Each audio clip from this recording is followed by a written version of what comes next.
అక్క రామ్మా. ఈ నెల అద్దె ప్రతి నెల 1వ తారీఖున కరెక్ట్ గా అద్దె ఇచ్చేస్తాం. కానీ మా ఆయనకి చెప్పకండి అక్క. నాకు తెలుసమ్మా, అందుకే మీ ఆయన కనబడ్డ ప్రతిసారి అద్దె అడుగుతూనే ఉంటాను. సరేనా? ఇంతకీ నీకు డబ్బెలా వస్తుందమ్మా? ఇష్టపడి మోజీతో కట్టుకున్న మొగుడి మిషన్ పని చేయట్లేదు, అందుకే కుట్టుకునే మిషన్ నమ్ముకున్నాను. వస్తానక్క.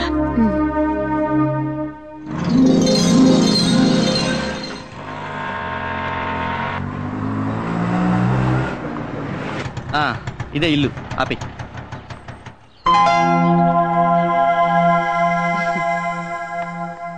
రామ్మా పల్లవి, మీకోసమే వెయిట్ చేస్తున్నా. పర్లేదు, ఉంచుకో. రండి. అడ్రస్ ఈజీగా గుర్తుపట్టారమ్మా? మీకు బాగా పాపులారిటీ ఉన్నట్టుందండి. పేరు చెప్పడం ఆలస్యం, లటక్కని తీసుకొచ్చేసాడు. రండి. ఇదేనమ్మా పోర్షన్. ఉదయాన్నే ఇల్లు శుభ్రంగా కడిగించి మీ తరఫున నేనే పాలు పొంగించేశాను. చాలా థ్యాంక్స్ అండి. మీ ఇల్లు చాలా బాగుంది, మీ మంచితనం ఇంకా బాగుంది. ఇదిగో ఇచ్చే. అడ్వాన్స్. ఎక్కడికి పోతుందమ్మా? కొంచెం సరే. కొత్తగా పెళ్ళైంది కదా, ముందు ఇంటికి కావాల్సిన సామాన్లు కొనుక్కోండి. మీదెంత విశాల హృదయం అండి. వస్తానమ్మా. వస్తాను. అలాగే. ఇది హాలు, అది బెడ్రూమ్. పద.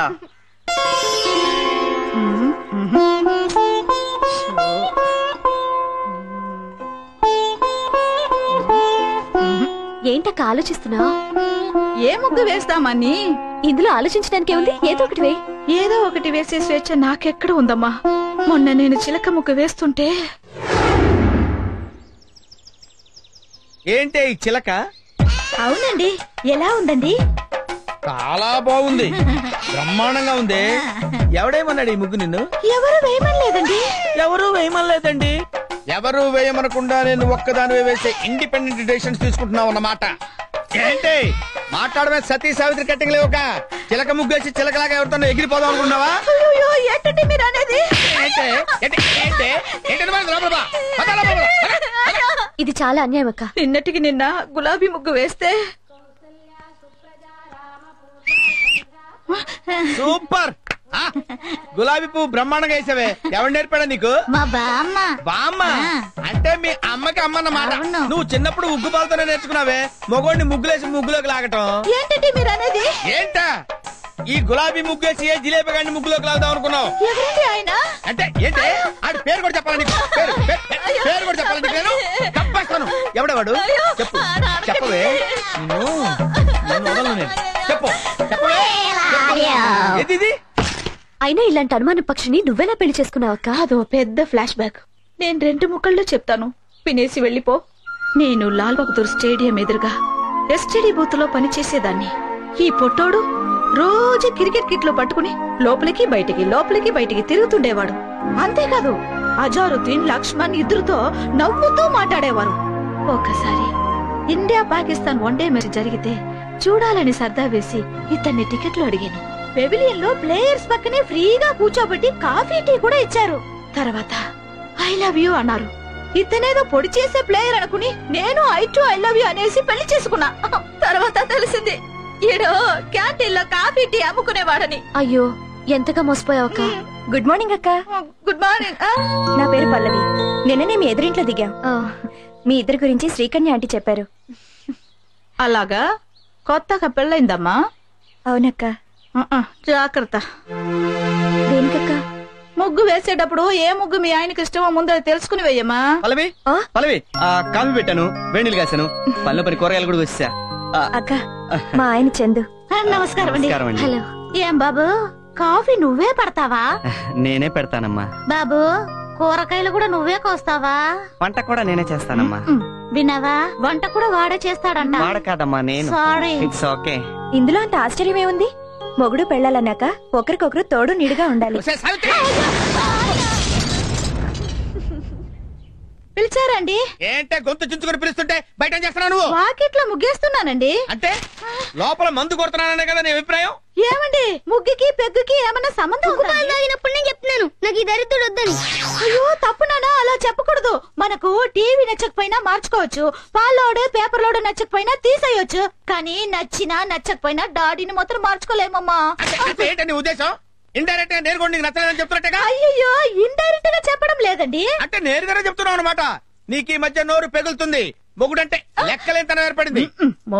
మొగుడంటే ఎలా ఉండాలో ఆ ఎదురింటి కుర్రాడిని చూసి కొంచెం నేర్చుకోండి. ఏంటి? ఆ ఎదురింటి కుర్రాన్ని చూసి మొగుడు ఎలా ఉండాలో నేను నేర్చుకోవాలా? ఎంత మాట అన్నావే? ఇంకెందుకు నాకీ బతుకు? ఎక్కడికండి? ఇంత మాట అన్నాక ఏ మొగుడైనా ఎక్కడికి వెళ్తాడే? బార్కి. ఛీ, మీరు మారండి. ఎందుకు మారాలే? ఎందుకు మారాలి? నేనేమైనా మిడ్ నైట్ మసాలా చూసి నిన్ను సిమ్రాన్ లాగా చీర కట్టమన్నానా?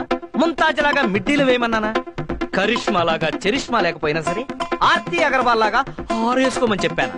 అసలు ఏ మగాడికైనా పెళ్ళాం కన్నా ప్రతి ఆడది అందంగా కనిపిస్తుంటే తాళి కట్టిన పాపానికి మేం మిమ్మల్ని భరిస్తుంటే మీరేంటే వాడెవన్నో చూసి హృతిక్ రోషన్ లాగా బాడీ పెంచండి, రజనీకాంత్ లాగా బీడీ కాల్చండి అని ఎందుకే మా మూడ్ ఆఫ్ చేసి మమ్మల్ని హాఫ్ తాగేలాగా చేస్తారు? బారుకి వెళ్ళడానికి భారీ కన్నా భారీ రీజన్ ఏమన్నా కావాలా? అక్కర్లేదు, వెళ్తానా? కర్మ. మనం రొటీన్ గా మిడ్ నైట్ కాకుండా పట్ట పగలే ఎందుకు మందు కొడుతున్నామో తెలుసా? మన ఎదురింటి ఎదవ కారణంగా మన పెళ్ళాల చేతుల్లో మనం అవమానం పొందాం కాబట్టి. మామూలు అవమానం కాదు. యుద్ధంలో పారిపోయిన సద్దాం హుస్సేన్ కన్నా ఐశ్వర్యరాయ్ చేతుల్లో చీకొట్టించుకున్న సల్మాన్ కన్నా భయంకరమైన అవమానం. ఇప్పుడు మనం ఏం చేద్దాం? ముందు మందు కొడదాం, తర్వాత వాడిని కొడదాం. వాడు కొట్టించుకోకపోతే వాడిని కిడ్నాప్ చేసి మరీ కొడదాం. కిడ్నాపా? నాకు చేత కదయ్యో. ఏది చేత కాదు, ఒకసారి చేస్తే అదే అలవాటు అవుతుంది. అంతేనట.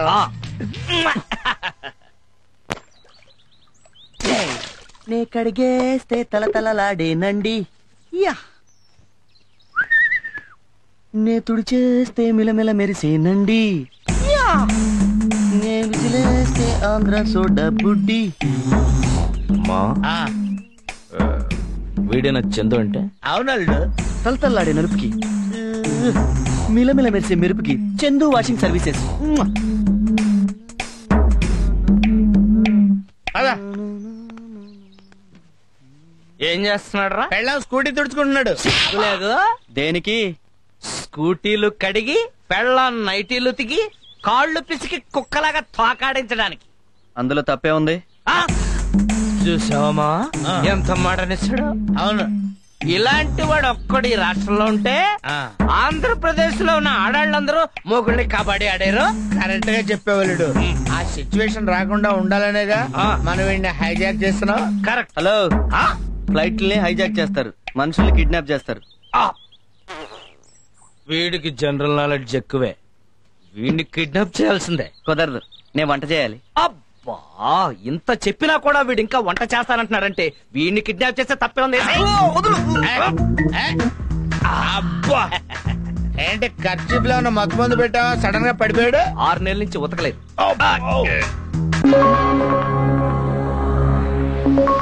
నేను ఎక్కడున్నాను? నన్ను కిడ్నాప్ చేసిన లేరి? మీరెవరు మహానుభావా? పిచ్చివాడు, నేను శ్రీకృష్ణుడు. నేను అర్జునుణ్ణి. నాతో మీకు పనేంటి? ఎందుకు తీసుకొచ్చారు? నీకు పరిపూర్ణమైన సంసార జ్ఞానాన్ని బోధించడానికి. సరిగ్గా విను. నేను విన్నా. ఈడికి ఇలా చెప్తే వినడలుడు. ఏ చేయమంటావా? ఆగు అర్జున. రీసెంట్ గా మ్యారేజ్ అయింది. తగలరాని చోట తగిలితే ప్రాబ్లం. అయితే ఓకే. చూడు మూర్ఖ, భార్య అంటే ఎవరు? బంతి. భర్త అంటే ఎవరు? బ్యాట్. బ్యాట్ ఎప్పుడు బంతిని కొడుతుంది. అలాగే భర్త ఎప్పుడు భార్యను కొట్టాలి. ఇది చాలా అన్యాయం. అన్యాయం అంటే సరిపోతా? మేక మటన్ అవుతా, కోడి చికెన్ అవుతా? ఆహా అర్జున, నీ లాజిక్ సూపర్. అందుకే అనుభవం మీద చెబుతున్నాం, విను. పెళ్ళాన్ని రీజన్ ఉన్నా లేకపోయినా రోజుకు కనీసం 3 సార్లైనా ఇరగొట్టాలి. మన మాట వినే వరకు కొడుతూనే ఉండాలి. మనమే పెళ్ళాల మాట వింటే ఫ్లూటుకుని డొక్కలో పొడుస్తారు. చూడు,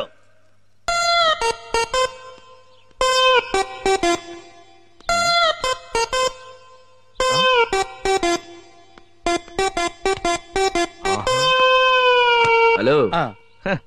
అంత టెన్షన్ పడకు. టెన్షన్ పడాల్సింది వాడు. వాడి పెళ్ళం ఎప్పుడు వస్తుందో చూడు.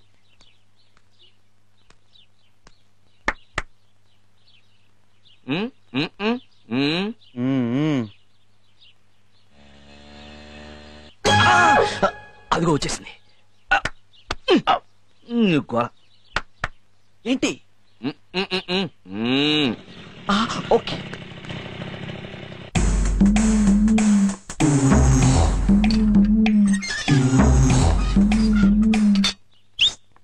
ఆగే.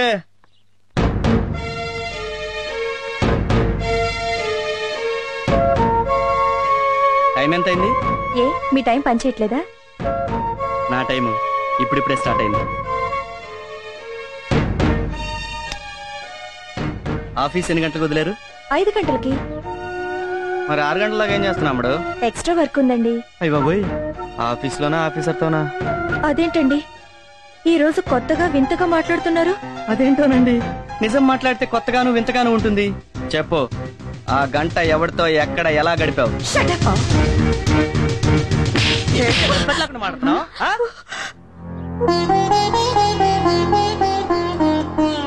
మొగుడుతో ఎలా మాట్లాడాలో నేర్చుకో. అమ్మో మన పెళ్ళాలి. ముఖం అనేది ఉన్నది ఎక్స్ప్రెషన్ ఇవ్వడానికి. 5 గంటలకు ఆఫీస్ వదిలితే 5:05కి ఇంట్లో ఉండి మొగుడికి సేవ చేయాలి. మొగుడంటే భయం లేకుండా చేస్తున్నావు. ఆ విధంగా జరిగిందనమాట.